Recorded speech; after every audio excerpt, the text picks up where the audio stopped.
else doing World Cup math, and nobody enjoys World Cup math, right? Yeah.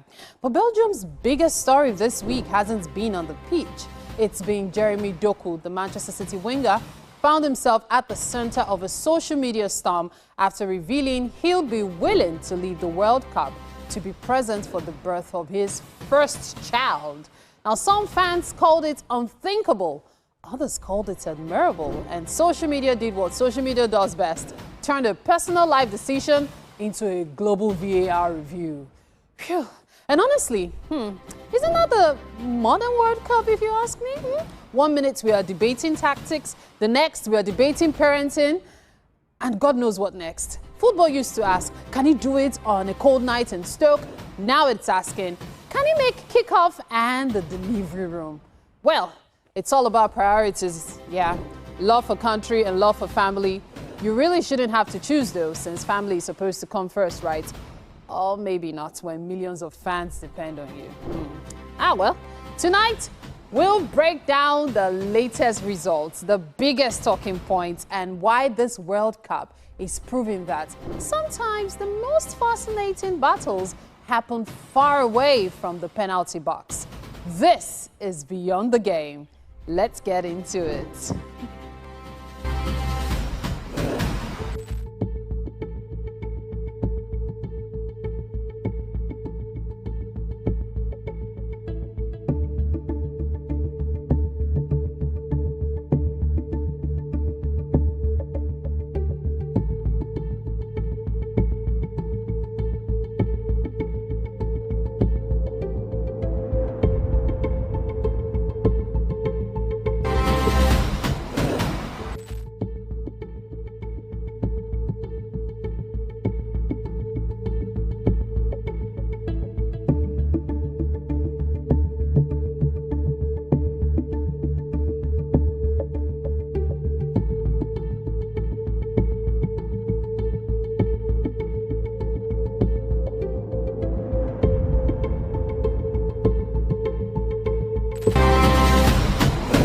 Scored the go-ahead goal and provided an assist to lead Egypt to a historic 3-1 comeback victory over New Zealand at BC Place in Vancouver. The result secured the Pharaohs' first ever World Cup win and put them at the top of Group G. The Egyptian Kings' match-winning second-half display against New Zealand helped the Pharaohs to their first ever World Cup win at their 9th attempt and leaves them on the brink of qualifying for the last 32. Salah's 67 minutes goal gave Egypt the lead after they recovered from a shock early New Zealand opener before his corner was headed home by Trezeguet to seal the historic 3-1 win. Salah had made a slow start to the tournament with an ineffectual display in their opening draw with Belgium, followed by a quiet opening half against the Kiwis. But just when it looked like his own World Cup nightmares were set to continue, the 34 to make his mark on the tournament, following in the steps of Lionel Messi, Kylian Mbappe, Erling Haaland and Harry Kane. Now, UEFA confirmed it will not implement mandatory weather-independent hydration breaks at Euro 2028. While the breaks are already covered in standard UEFA regulations, they will only be enforced if on-pitch temperatures exceed dangerous thresholds. This decision sharply contrasts with FIFA's controversial model being used during the 2026 World Cup. Key differences between the governing bodies include UEFA rules. Cooling breaks will only be utilized if extreme heat requires them, ensuring matches revert to their traditional uninterrupted flow across the cooler United Kingdom and Ireland climates. FIFA protocol. Now, FIFA controversially mandated 2 guaranteed 3-minute breaks in every World Cup match, splitting halves into quarters. Commercial interruption. While FIFA's mandatory breaks allowed broadcasters to air commercials mid-up, UEFA relies solely on medical and referee discretion without prioritizing commercial stoppages. In Kylian Mbappe's words, if the French team is dominating at the 25th minute and there is a hydration break, we'll be angry because it breaks our rhythm. And several teams and fans agree with him. There's no doubt about that one. On to cherry news. Lamine Yamal scored his first career World Cup goal during Spain's 4-0 Group H victory against Saudi Arabia, making his first tournament start at just 18 years and 343 days old. The FC Barcelona winger broke the deadlock just 11 minutes into the game. With this spectacular early strike, the teenage phenomenon secured a few notable records on football's biggest stage. Yamal became the second youngest Spaniard to score at a World Cup, sitting right behind his teammate Gavi, who was 18 years and 110 days old when he netted against Costa Rica in 2022. His goals cemented his status as the very first FC Barcelona player to score at the current World Cup tournament. This historic early strike slots him securely into the top 10 youngest goal scorers in World Cup history, placing him ahead of the pace set by iconic names like Lionel Messi and Cristiano Ronaldo at the same age. Awesome. Now, FIFA World Cup country badges found on the sleeves of the match jerseys are specific patches that indicate a nation's history and championship status in the tournament. The colors of these emblems signify whether the country has previously won the World Cup, adapting in color to fit light or dark jersey kits. Depending on the nation's World Cup winning history, the tournament's sleeve patch varies. The Golden Badge is awarded exclusively to the 7 countries that have won the World Cup.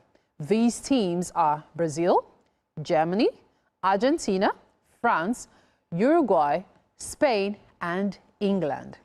While the Standard Badge is won by all other participating nations who have never won the World Cup. Depending on their kit color, it uses either a black background with a white logo or a white background with a black logo.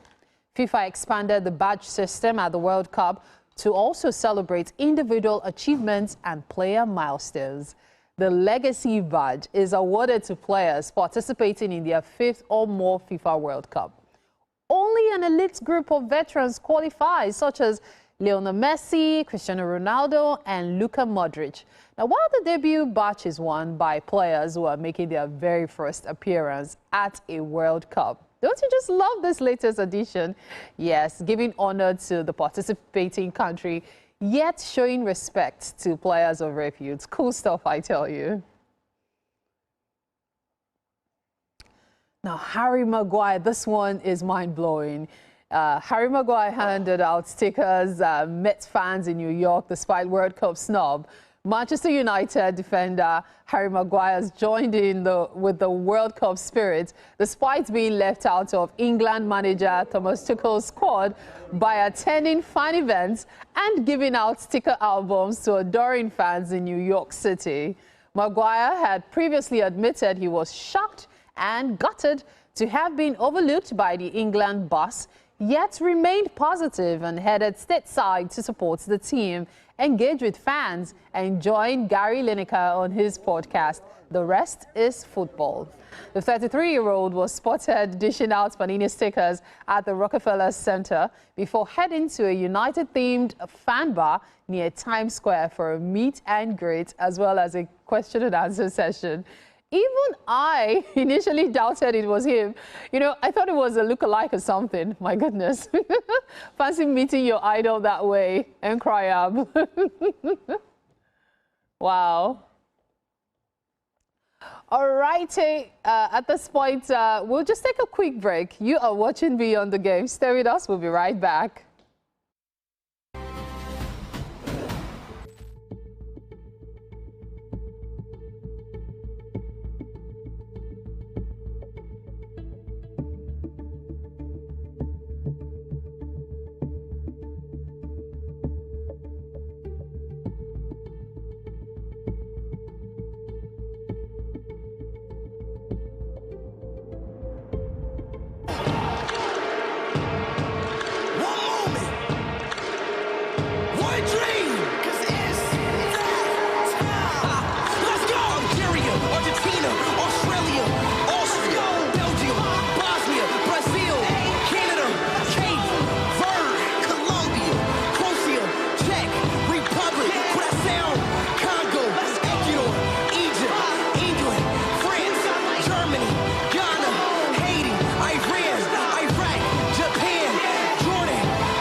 Switzerland, Suzium, Turkey, USA, Uzbekistan, Uruguay, Ivory Coast.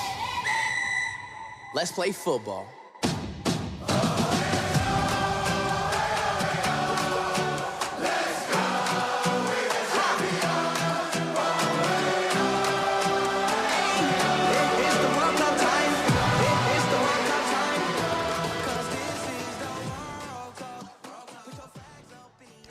Of course, you are watching Beyond the Game. It would have been so much nicer to have Nigeria in there, but hey, it is what it is. And talking about Nigeria, of course, you know that social media is agog right now. It's the World Cup after all. Every country around the world is watching keenly. And with the inclusion now, increasing the number of teams, I can imagine how fantastic that is. I'm not here right now for this. I've got Mike on standby for the Social Stand Fancast. Hi, Mike. All right, yeah, she mentioned Nigeria, and the major post that has been trending on social media is, can Nigeria beat this Cape Verde team? That's the question. Can Nigeria beat this Cape Verde team? I mean, went out against DR Congo in the playoffs, and that's why Nigeria didn't qualify. But the point is this team has done so well. I mean, they have taken on two teams that have won the World Cup before. Spain was a goalless draw, and then Uruguay, that was quite the match. It was a 2-2. And so the question which I want you to answer out there, can Nigeria beat Cape Verde? And this is by the Super Eagles Supporters Club, right? And it says, yeah, that's the question. Can the Super Eagles of Nigeria easily beat this Cape Verde team? It just came up now. Let me see if I can see some responses from here. All right. This is Pamela Taye, says, most Nigerian fans are awful. So if any African team plays well, the first thing they do is compare or say they are better than the Super Eagles. You all are not serious. Last, I blamed the Super Eagles for toying with their qualification matches, not with some of these current players. And then Bill Garden says, Cape Verde is still busy at the World Cup. Can't you guys wait with your... I tell somebody even put up a scoreline himself. This is quite interesting. It says, qualify for the World Cup first before thinking of defeating a World Cup team. My chest. The problem is that we overrated ourselves too much in Nigeria. That's why we've become the laughing stock among African countries or African nations. Eagles and easy can't coexist in the same sentence. Well, after the World Cup escapade, it won't be easy to beat them anymore but surely we can beat them with hard work if we want. What hard work? Hard work when you qualify. They are Africans and we know their strength and the others don't. Now, something quite interesting, if I want to take a look at that particular match that people are talking about, and that's, of course, this particular fixture where it is all about Cape Verde and Uruguay. It was quite the fixture here. Now, something I want to mention, let me take a look at that particular table, right? And yeah, this is how the team lined up. And this man, specifically, there's been talk about Vozina, and that's because his mom was there in the stands. Actually, the cameras went to her a number of times. He considered a goal that would have been, maybe you'd have said he made a mistake, but the team came back. Now, this was Cape Verde not sitting back. Cape Verde were attacking. And kudos, great performance, I must say, from the whole team. Pina, this man with that beautiful goal. Great performance from all of them. And when you look at the Uruguay team, Muslera, who is one of the oldest goalkeepers here, had quite a very torrid day. I was expecting Nunes to start. Nunes didn't start. He came in later on. But this is how the team, Bentancur, of course, was a major thorn in the flesh of Cape Verde, but he did well to go 2-2 in that particular fixture. Now, something quite interesting. I just want to show you the table and see how this table goes. The table, right? Okay. Now, this is something quite interesting. Spain, Uruguay, Cape Verde. Now, what is quite interesting is that Cape Verde could qualify with just 3 points in second place. Why so? Spain will take on Uruguay in the final match, and Cape Verde will take on Saudi Arabia. If Spain beat Uruguay and Cape Verde draw with Saudi Arabia, 3 points, and they will be in the round of 32. But that's it on Fancast and social media. I will take a time and now stay with us. Still Beyond the Game. I hate it here. I want to come home. Everybody's so mean, and there's this one guy who follows me around.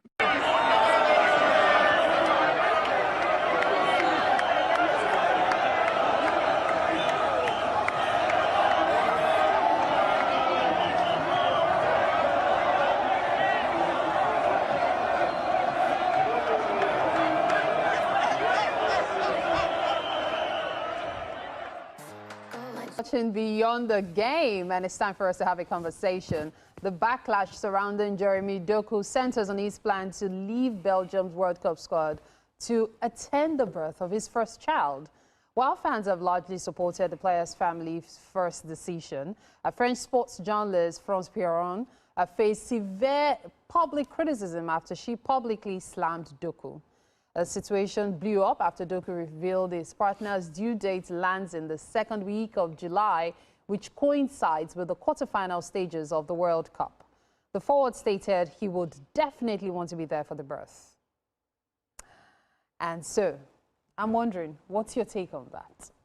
Introduce your guest first, please. I already introduced you earlier, Mike. Introduce me here for this discussion. Oh, please, then you don't know how to take care of guests in this place. Bring something like champagne, dumpling, you know, Mike, something. focus. Mike Mexicano is here thank to you, have this conversation thank you, with me. thank you. Yeah, so this has been quite a lot, yeah, and I don't know why this should suffer so much backlash, but I think it's basically the backlash increased after the match against Iran, where Belgium were utterly terrible. Now the point is this: he has decided to go. Now people are talking about now what's her name now? Perion. What's her name now? She works for L'Equipe, and incidentally, L'Equipe have stated that they've suspended her, and that was because of the backlash. After she said that statement, there was talk about them deleting it. They decided they will not. Now they deleted their post where she said that after the backlash. The point is this: someone deciding to go for his partner giving birth, you don't know what level of moral support she might need. You don't know what complications might have been there. You don't know what they've spoken about before this kind of time. That is not something for anybody or for the public to jump on and start saying, oh, he should have stayed for the World Cup. What do you mean? Family, they say, is number one. That's his child. That's his first child. If the Belgian national team, the Belgian Football Association had nothing to say about it and allowed him go, I mean, why should you have why should you have something to say? And so, especially to her, considering that she's a woman, something she said, what is he going to do here? Are you going to go on giving birth? Like, it was very, and she came out to apologize. But it was very distasteful, that particular comment. I think what made many people really upset was the fact that it was coming from a female as well. And the thought that if she was Jeremy Doku's woman, how would she feel? Especially hearing that from another woman. Yeah. And it also brings to fore the old talk of women in quote supporting women. You would think that she would be at the forefront of that. The fact that, oh, this is so loving, this is so romantic, this is so admirable and kind. But that's unfortunately not the case. That way. And if we look at it from different angles, it's his choice, it's his life. It is. And he should make it. And my point is that he was not there. The team misses him. Belgium will definitely go out. Because because of all the draws they are drawing. Lukaku and this look like they are pregnant. Like they need somebody, a partner, to stay with them and give birth because they are too heavy. Jeremy can help them before he goes. He was not in the team. I mean, he was not even in the lineup, so he probably might have left. No, I'm talking about the delivery. Oh, for both of Just them, right? saying. Okay. But hey, moving on. Before the 2026 FIFA World Cup kicked off, many football analysts predicted another difficult tournament for Africa. While a few believed one or two African teams could spring surprises, not many expected the continent to make such a strong statement in the opening rounds. The results so far suggest that African football has every reason to hold its head high. Morocco have been one of the continent's biggest revelations after earning a commendable draw against Brazil in their opening match. They followed it up with a deserved 1-0 victory over Scotland. More impressive than the result has been their style of play. The Atlas Lions have shown composure on the ball, tactical discipline, and the confidence to dictate games against respected opponents. Egypt also demonstrated that African teams are no longer overawed by Europe's traditional powers. The draw against Belgium was not achieved through luck, but through organization, resilience, and belief. Cape Verde equally frustrated Spain, proving that determination and tactical awareness can neutralize even the most gifted attacking teams. Ghana and Cote d'Ivoire began their campaigns with victories, while Senegal, despite losing to France, showed enough quality to suggest that they remain capable of progressing if they respond positively in their remaining fixtures. Not every African representative has enjoyed a favorable start, though. Tunisia suffered a heavy defeat to Sweden. Algeria were beaten by defending champions Argentina, while South Africa lost to Mexico. Yet, these setbacks should not overshadow the continent's overall performance, of course. I wonder what your take is. You don't take and finish now. That was very good. That was very good. You actually laid it all out. Egypt, of course, okay, something you might not have mentioned is that Egypt have beaten New Zealand. It was 3-1 after New Zealand had taken the lead. Both teams had not won a match in the World Cup. Egypt have been in the World Cup since 1934. It's their first win ever in 92 years. Yeah. At the World Cup, Mohamed Salah gave a goal and an assist. So kudos to Egypt. And it was a very good win, as a matter of fact. We see them qualifying. Cape Verde, beautiful performance. Like I said, 3 points and they will qualify. Morocco, what can we say about Morocco? Morocco have gotten a win. They probably would even top the group, beat Haiti very well. And let's see what Brazil and Scotland will play later on. And, you know, they definitely will could even top the group. What of Ghana? Ghana is going up against England later on. Earlier this month, later on today. I expect them to lose, but let's see how it goes. I mean, it's football. You never know what will happen. Which other team? South Africa, of course, Tunisia out. South Africa isn't doing well. Yeah, they are not doing well. I mean, they need to beat South Korea. South Korea also needed 3 points. But you see, when your back is up against the wall, when you're pushed against the rope, the only way you can come back is by hitting out your opponent. So let's see what they can do. But the point is that Tunisia is basically out. Algeria, let's see how they can perform. Algeria will be taking on Jordan a little bit later today. Let's see how it goes. But for Africa, Africa is doing quite well. Like I said, Senegal also, yes, they lost to France, but they're going to be taking on Norway early tomorrow morning. Let's see how those second matches go. And then we probably will judge and look at maybe 5 to 6 teams moving on to the round of 32. Indeed, the World Cup is the pinnacle of football, featuring the greatest national teams and players. It is the ultimate tournament where the biggest superstars, top-tier nations and the most elite talents in the world gather to compete for international glory.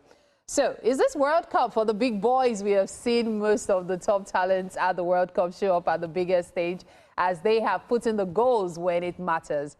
Is Ronaldo under pressure to deliver, do you think? This conversation has been on social media for the past 5 days. Yes. It's been all Ronaldo. And for the fact that we're having this conversation, that shows you where the problem is.